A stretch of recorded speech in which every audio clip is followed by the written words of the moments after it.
আমাদের এই মানব জন্ম আমরা পেলাম কিভাবে?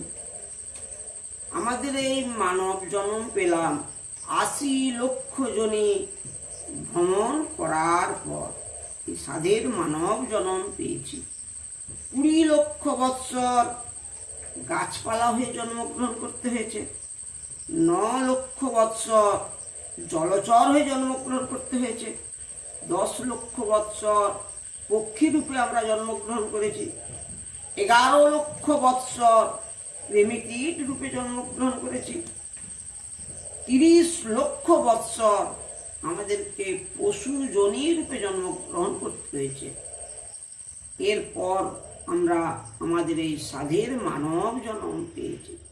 এই মানব জন্ম দুর্লভ জন্ম, কৃষ্ণ ভজনা করার জন্ম।